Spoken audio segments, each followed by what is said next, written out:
21 years ago, on September 11th, 2001, nearly 3,000 people lost their lives on that fateful Tuesday morning. I, like many of you, sat in front of a TV screen, shocked, confused, and frightened, to say the least. Genelle Guzman McMillan had been in New York City for 2 years after arriving from her native Trinidad, working on the 64th floor of Tower 1 in the World Trade Center as an office temp for the Port Authority of New York and New Jersey. And by all accounts, she was loving her job. But on September 11th, 2001 at 8:46 a.m., a jet hijacked by Islamic terrorists hit the top floors of her 110-story building, also known as the North Tower. The explosion shook her floor below. After hearing a second explosion and feeling the effects from another hijacked jet hitting the South Tower next door, she and a coworker named Rosa decided it was time to evacuate, and they began walking down the staircase. In high heels and with her feet aching, the then 30-year-old stopped on the 13th floor to take them off. In a jam-packed, chaotic staircase, at 10:28 a.m., the tower collapsed. Everything just went boom, she recalled. Everything was crumbling around me. The tower was quite literally falling on top of her. Guzman McMillan would be buried for more than a day. I felt like I was there forever, she said. I thought I was dreaming. I just figured this had to be a dream. This was not happening. And I didn't know if anyone was going to find me. I just laid there. I could hear everything that was going on. I heard someone cry out for help in a very faint voice. I could hear the trucks and the walkie-talkies going off.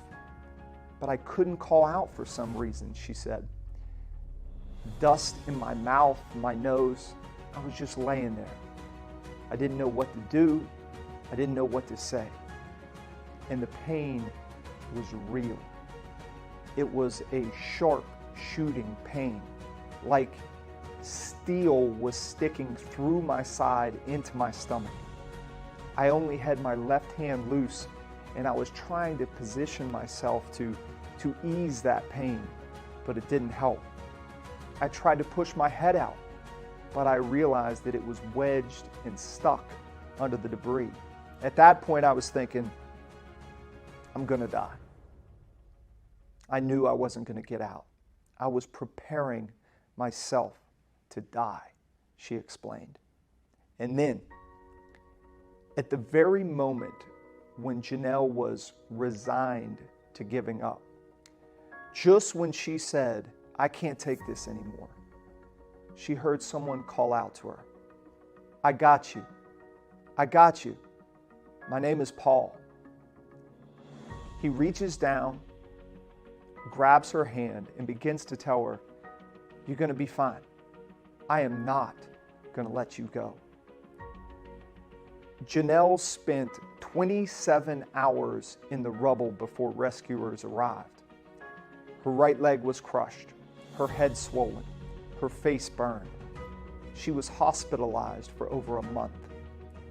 Genelle was the last person pulled out of the rubble from 9/11.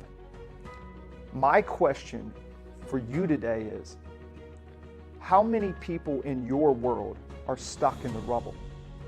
Maybe it's you listening right now. If it is you, put out your hand and seek help.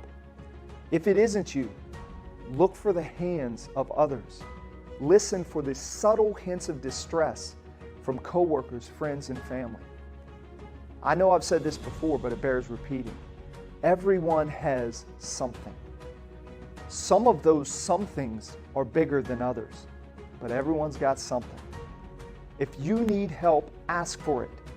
And if you're fortunate enough to be on solid ground right now, look to be a blessing to someone else in the midst of the rubble. Be like Paul. Grab a hand. You could very well save someone's life. My heart goes out to all of those directly and indirectly involved with the tragedies of 9/11. Chances are that one of you listening today lost a loved one in these cowardly attacks on America.